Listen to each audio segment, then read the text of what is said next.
পারুল, এটা নাও, লাউয়ের দাম। টাকা এত কম কেন?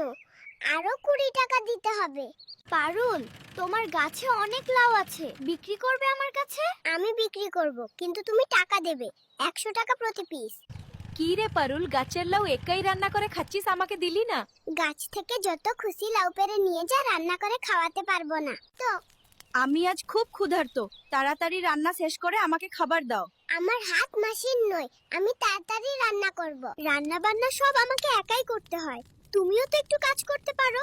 ছেলেদের কাজ টাকা ইনকাম করা, রান্না করা নয়। কবে মাছ আনলো দেখি না তো সেই থেকে। এই অভাব দিয়ে সংসার চালাবো কিভাবে? গরিব জেনে আমাকে বিয়ে করেছো, এখন এত অভিযোগ করছো কেন? খিদের জ্বালায় পেটে আগুন ধরিয়ে দিচ্ছে।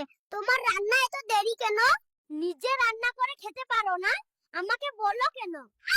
শ্বশুর বাড়ি এসেও শান্তি নেই, এখানেও বাজার করতে হচ্ছে। আমি এই শ্বশুর বাড়িতে থাকবো না, চলে যাব। তোর জ্বালায় বাবার বাড়িতে এসেও আমার শান্তি নেই। আমি আর লাকড়ির চুলায় রান্না করতে পছন্দ করি না, আমার একটা গ্যাস স্টোভ দরকার। আগে আমার জন্য এই বড় মাছটা ভেজে দাও, তারপর আমরা দুজনেই বসে খাবো।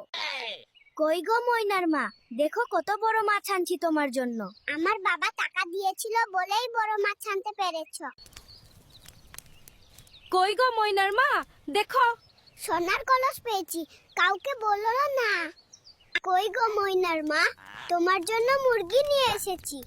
গরুর মাংস খেতে চেয়েছি, আর তুমি আনছো মুরগি।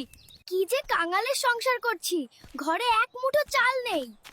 শ্বশুর বাড়ির টাকায় বড় মাছ খাওয়ার মজাই আলাদা।